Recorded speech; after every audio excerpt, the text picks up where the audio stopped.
It's time once again for your 2025-26 Montreal Canadiens roster tier list, featuring your host, Whiskeylung. Guest appearances by Antonio Banderas, Jeff Goldblum, Cardi B, Gary Coleman, and Bruce Valanche. Now here's your host, Whiskeylung. Yeah, I know. It's too bad. I couldn't make it to the bathroom in time, so we're live? Welcome, one and all, to this year's 2025-2026 roster tier list. I should have a good one in store for you. I think there'll be some surprises. I did make this year kind of easier on myself, though. Said it last time, but it's hard to critically rate these players that you like all of them. And it's true, you really like all of them, from the goodest boy of Jakub Dobesh all the way down to Patrick Laine, who I think would admit it wasn't his best season. So we're going to go over each player. I'll give you my thoughts on them. I'm going to unveil my tier list and the categories. So let's talk about it.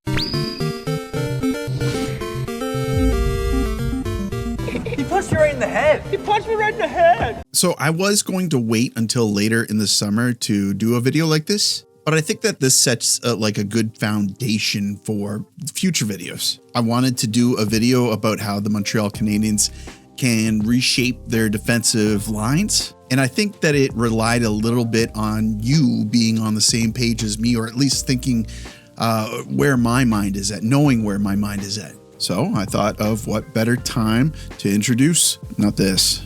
What the heck? This 500 internal server error. There we go. So here is my tier list for this season. The categories are exceeds, excels, meets, below, could or will lose their spot, and need to see more. Some of these categories are easy. Some of them I'm going to have to kind of parse out while we talk here. But before we get into this, if you're new to the channel, if you're not subscribed, I'd really like for you to consider it.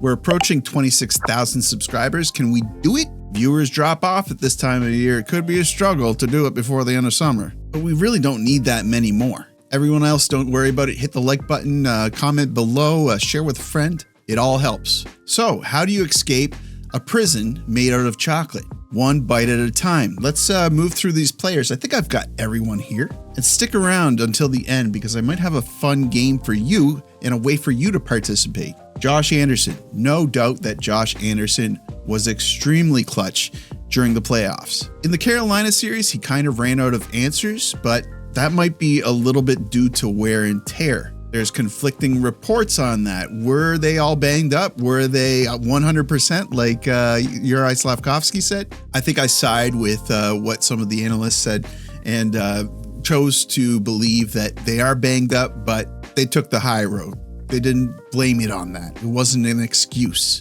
Worth mentioning that Anderson didn't have a horrible regular season either. Came up a few points shy of where he was last year. But he contributed, and he contributes in other ways. He's a great penalty killer. So for that, I will put Anderson in excels. And what separates him from meets to excels was his performance in the playoffs. I think he's a valuable asset to the team. He provides something that not really very many others do. Next is young Florian Xhekaj. Florian played 5 games with the Habs this season.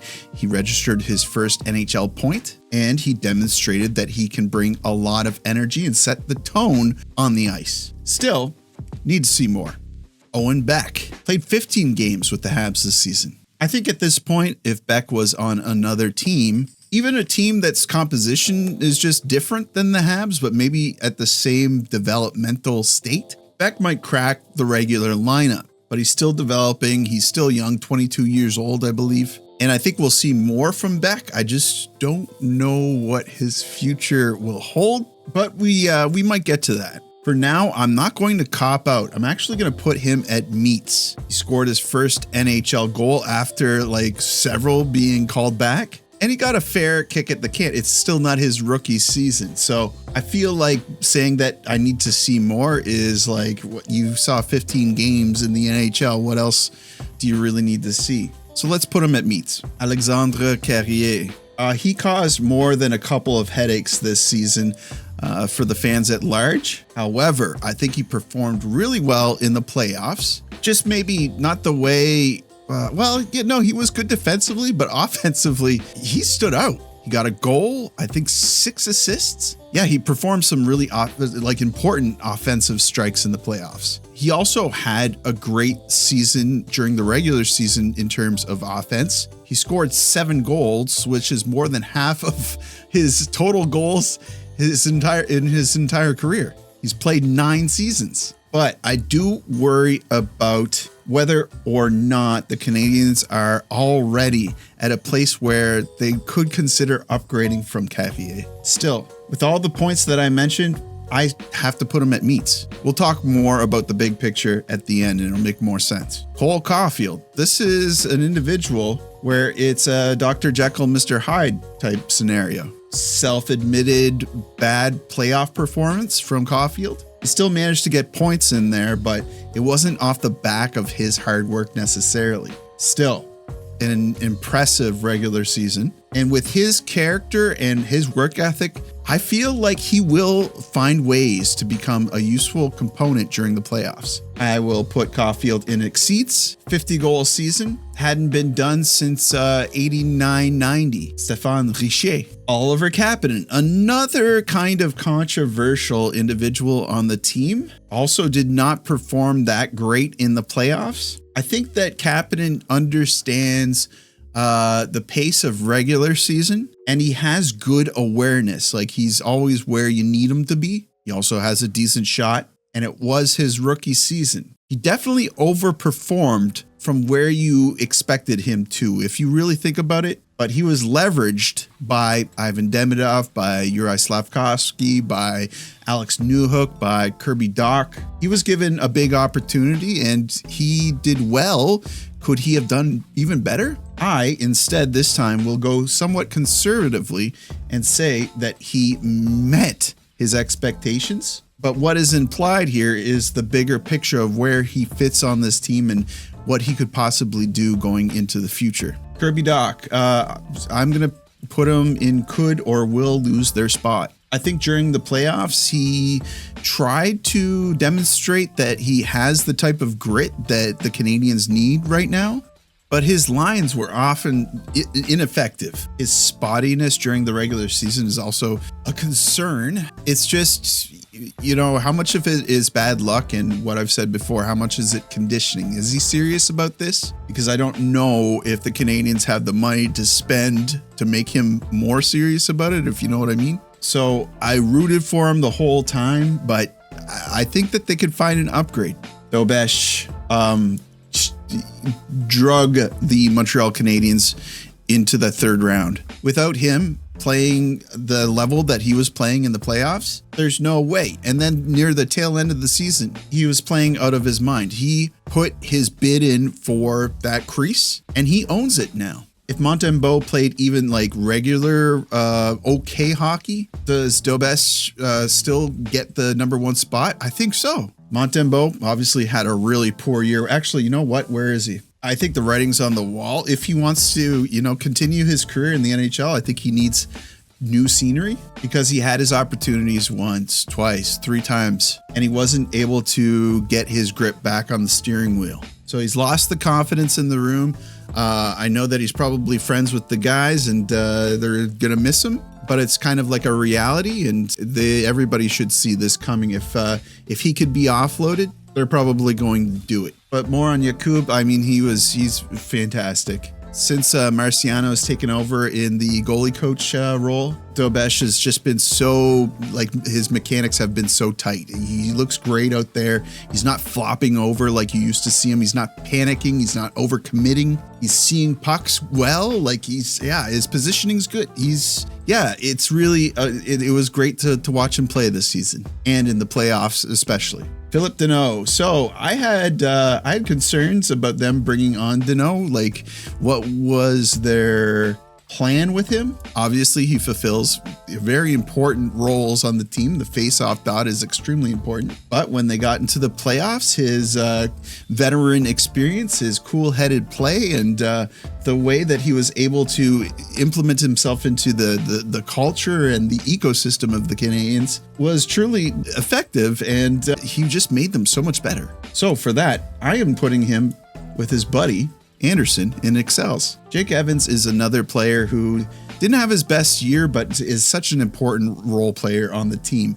And because he took such a team-friendly deal, like it's hard to say that he just meets. I think that he excels. So let's put these three amigos together. More on Evans is he's great on the PK. He understands both sides of the puck, although his offense sometimes can be a struggle. You love to see him get that shorthanded goal, like at least once or twice during the season. And he had some game winners too in overtime, didn't he? He did have 2 game-winning goals. He sometimes he's capable of getting a big goal there. I really like Evans, and like I said, that team-friendly deal, you can't replace him with someone else that does everything that he does. There is no doubt on my mind that he could have got paid big somewhere else. Zach Bolduc. So he had flashes. Started the season off like a rocket. But when I'm thinking about Bolduc, I wonder what management thinks of his season and whether or not he met the expectations of management. And when I do put myself in their shoes, I think it's only fair to put him at meets. It's just technically his 3rd season in the NHL, but his first season was 25 games, and he missed some time between season 2 and season 3.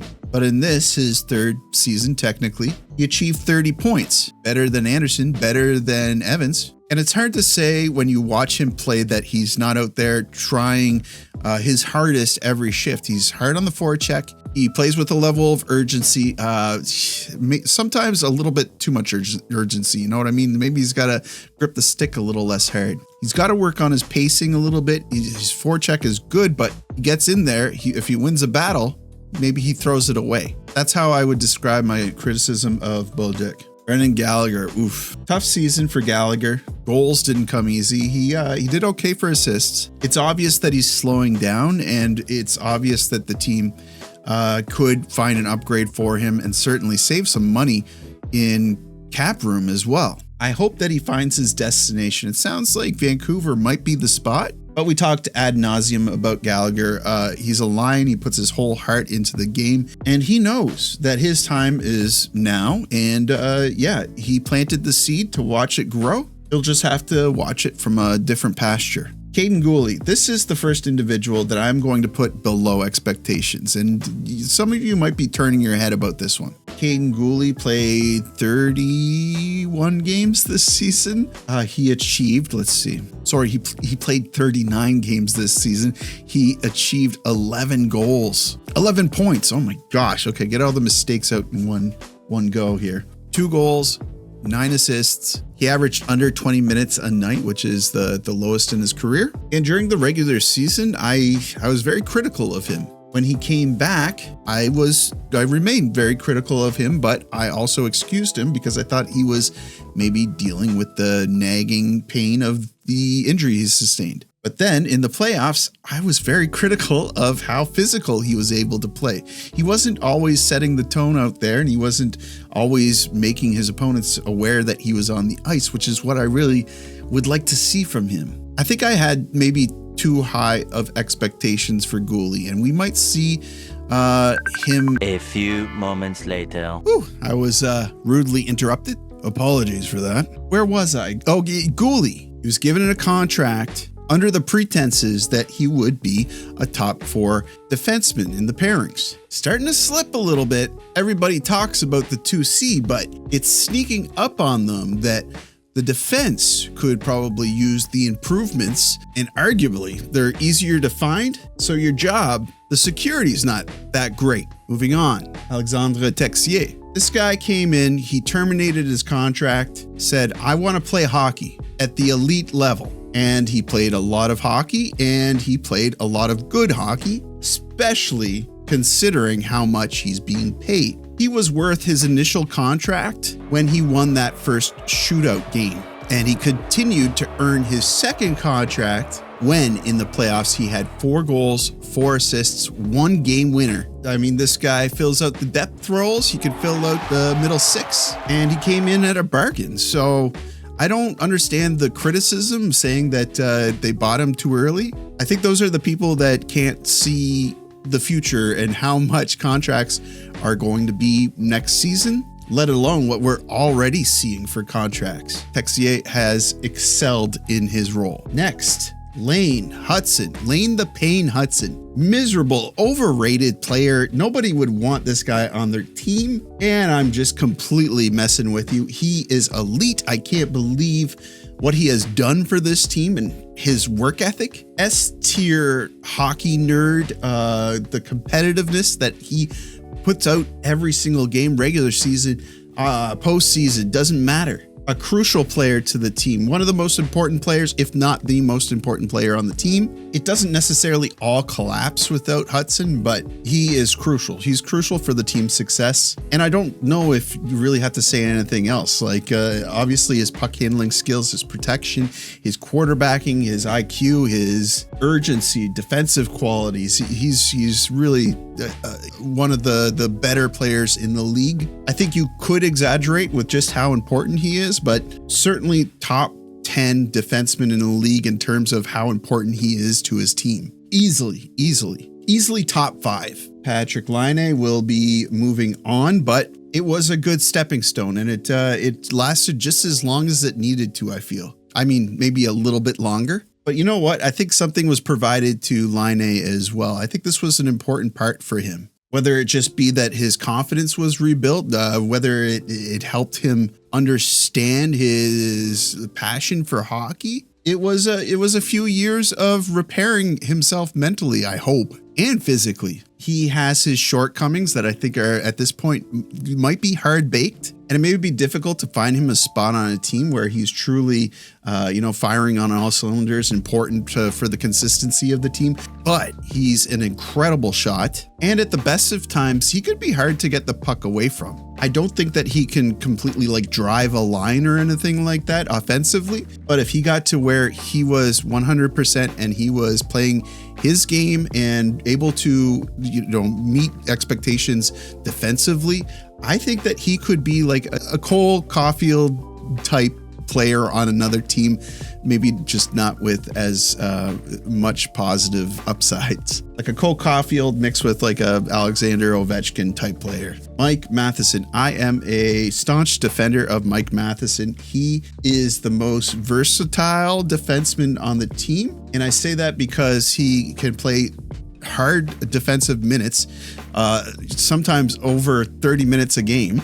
Played 31 minutes against Buffalo in Game 7. He's obviously a player that Martin St. Louis trusts. And offensively, I mean, he had to take a back seat to Hudson and Dobson, understand his role a little bit because, yeah, those two individuals are more offensive-minded defensemen, but he still chips in, and he has had to change his role this season, not on Power Play Unit 2 anymore, but he's taken it all like a champ, and gosh, he's been more important to the team than ever, in my opinion. If he had more help, I think that the criticism that he would receive wouldn't be as loud. The thing is, I definitely understand when the criticism comes, I understand why. Because Mike Matheson is capable of making the crappiest mistakes ever. Completely glaring in your face. When he makes a mistake, it's a big one that you can't ignore. And it's one thing if Lane Hudson is constantly losing the puck at the offensive blue line, sending the opponents on a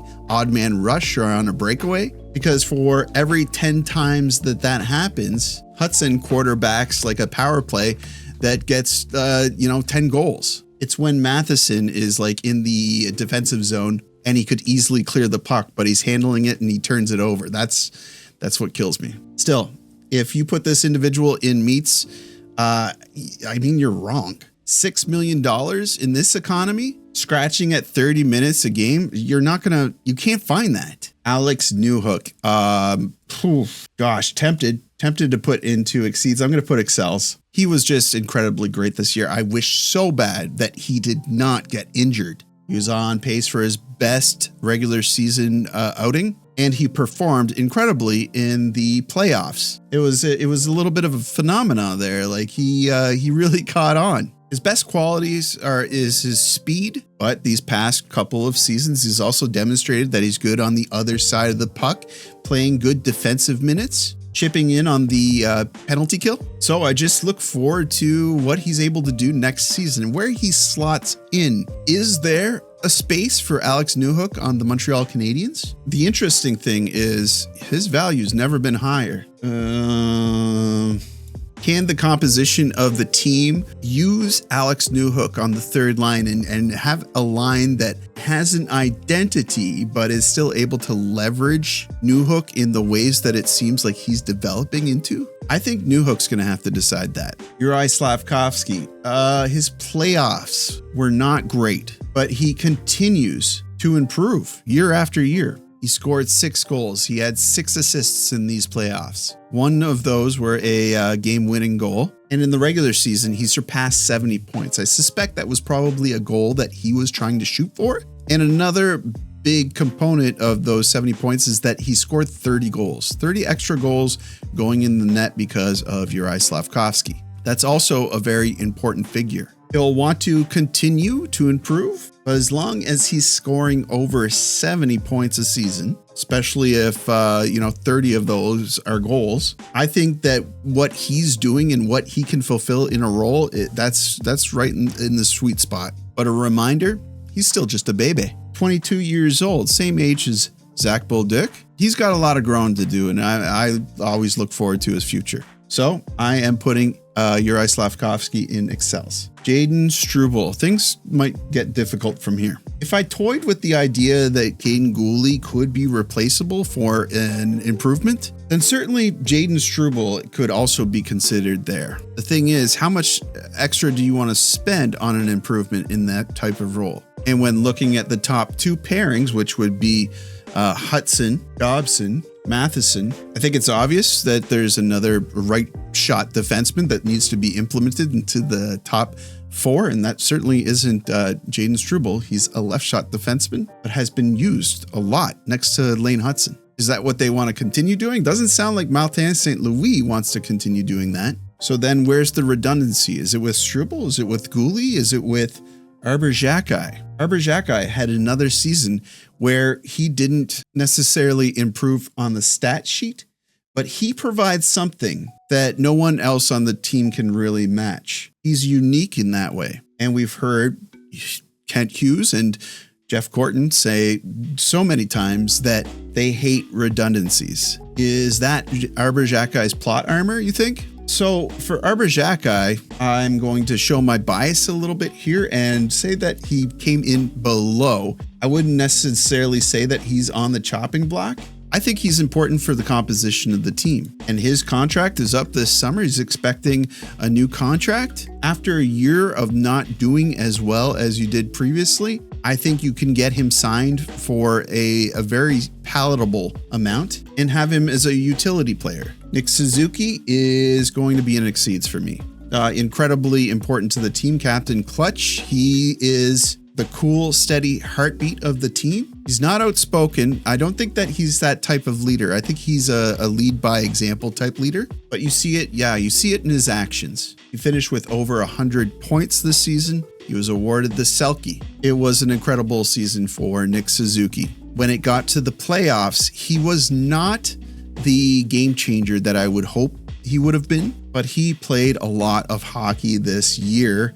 And I think he was torn up a little bit. I think he was banged up. So it doesn't really worry me. The other theory is that, players in playoffs, they usually elevate. But if you're a player that's elevated the entire season and you're always going 100, well, how much more can you elevate past your best? And I think that somehow somewhat describes Nick Suzuki. David Reinbacher played 2 regular season games with the Montreal Canadiens. He achieved his first NHL point. It was an assist. And I liked the games that he played. He played a very non-stylistic, kind of boring, stay-at-home defensive game. And I liked it. I liked it a lot. He even showed a little bit of sandpaper when he punched Porter Martone in the face. Remember that? But is he the solution to the right side? He's got size. Does he have more of that Porter Martone face punching grit? It doesn't really strike me as like one of those dogs, you know? Can that be taught? I don't think that can be taught. I don't know. He's an enigma. He's confused the entire community for a long time, but I've always been the one that's been cautiously optimistic about him. He's just got to stay healthy. It's at this point, it has delayed his development a lot. So I would love to see David Reinbacher hit the training camp, play in a couple of those preseason games and just like wow everybody. But in order to do that, you got to use a microscope because I don't think that he's being tailored to play that flashy game in the NHL. Noah Dobson, in an incredibly important part of the offensive defenseman side in the on the roster. He's managed to keep a pretty good pace next to Lane Hudson, despite not getting those power play minute times. Top 6 in the team in points. I think he had 47 points.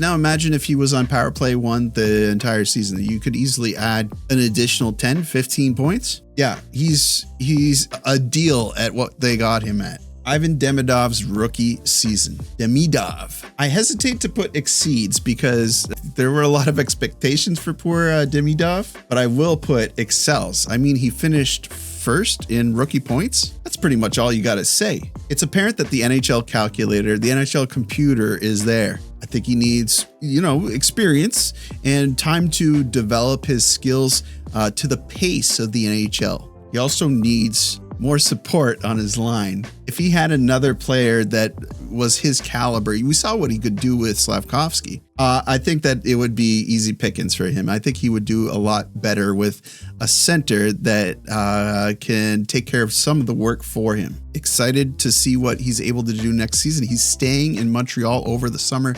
again this season, so it's obvious that he's got his whole heart into this. Let's see how much he signs for, and let's see how close it is to his buddy Hudson. Fowler, I'm going to say also had high expectations, but also was rushed along. How many regular season games did he play? He only played 17. He won 9 out of 6, 2.43 goals against average, 908 save percentage. He had the best save percentage and goals against in the trio. The thing with that is, Dobesh, the first half of the season, he wasn't allowed to get hot. I can almost put him in need to see more. The other thing is when he was playing, the Habs weren't playing their best hockey. Remember, Dobesh was getting the wins, even though like a lot of the time it was an ugly win. Well, at that time, Fowler was getting most of the wins, but he's also, I think, getting sold out by the players in front of him as well. This is pretty lukewarm, but I'm going to put him at meets, and I would not be surprised if you guys had a problem with that,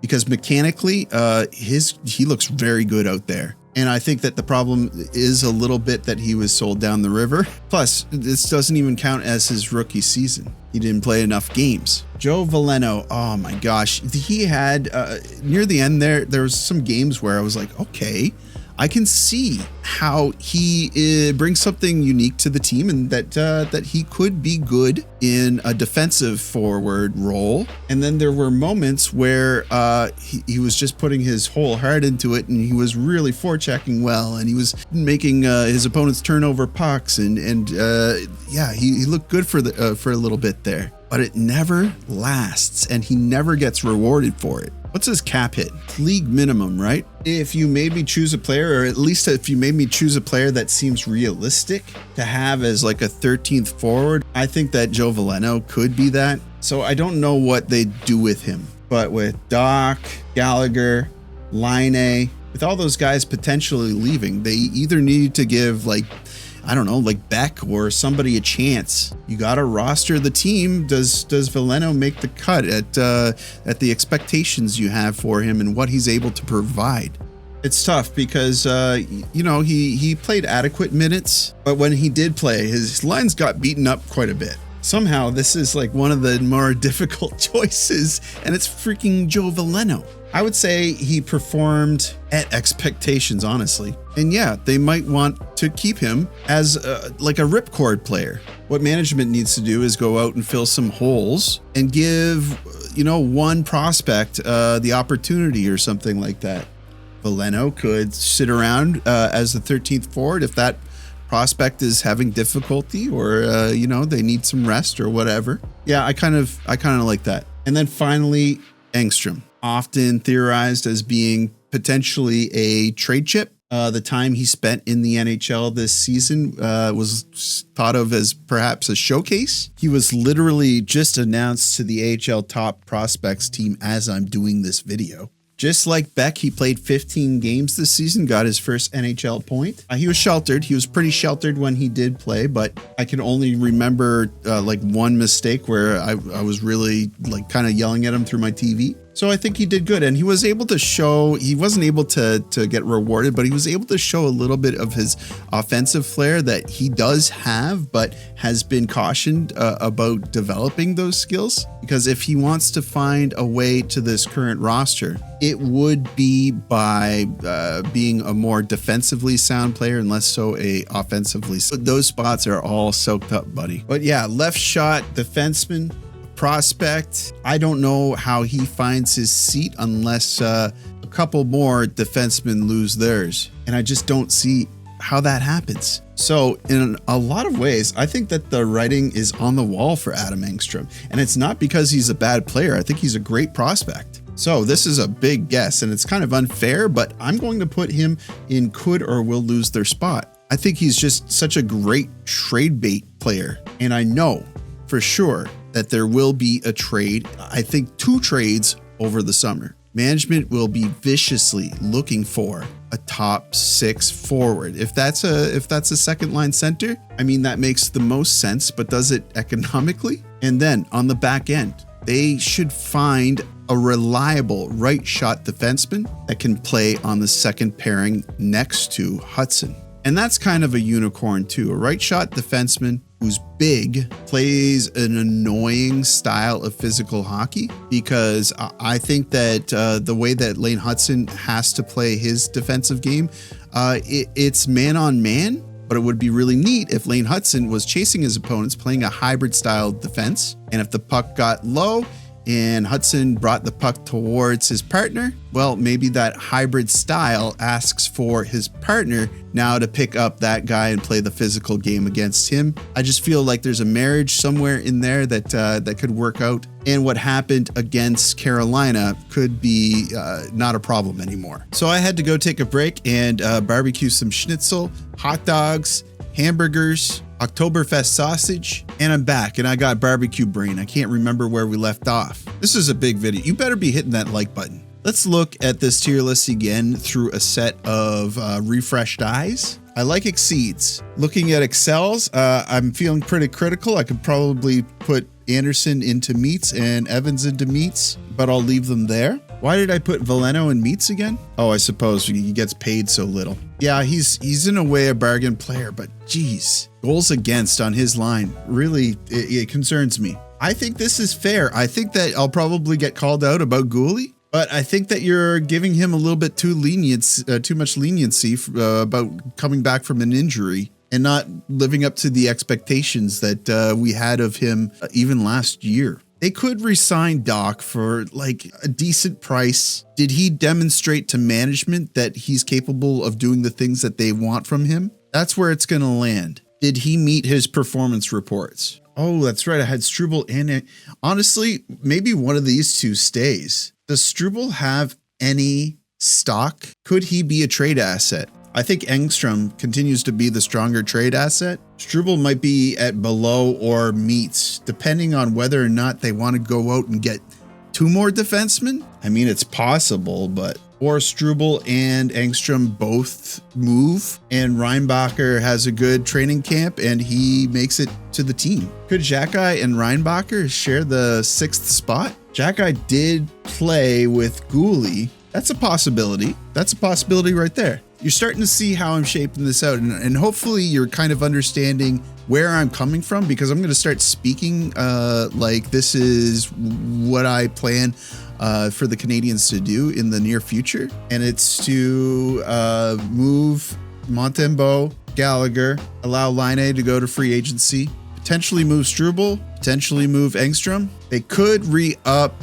Doc on a short-term contract, like a try-me contract. So they have some holes to fill, and finding a 2C would go a long way in helping the team get better. But also, really, I think I should emphasize how much they need a right shot defenseman in that top four. And not just a right shot defenseman, but a bigger right shot defenseman that can clear the front of the net, that can play a physical game, that brings something new to this composition of players. So earlier in the video, I talked about a game or something fun for you guys to interact with.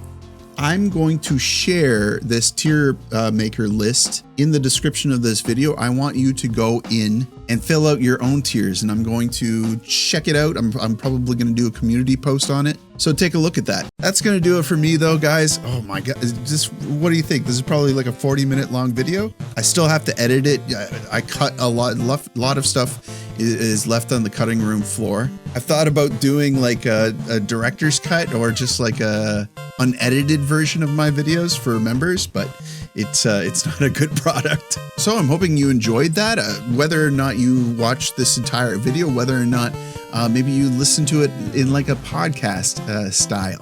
Hope it was entertaining. Hope you enjoyed it. I'll be doing more stuff like this throughout the summer. So if you're not already subscribed, please consider it. I've got a big weekend coming up. I'm going to be working on my deck and I will also be assembling a pool in my backyard, much to my chagrin. I got softened up on the pool thing. We talked about it for a little while and everybody ganged up on me, so it was 3 versus 1. And we're a very democratic family, so the vote won, and we're getting this pool. Personally, I think it's going to be a huge headache, but I know I'll also be using it as much as possible, and I'm not anti-fun, so I'm going to enjoy it. But I've never set up a pool before. I hope I get this thing right. How hard could it be, right? That's going to do it for me, guys.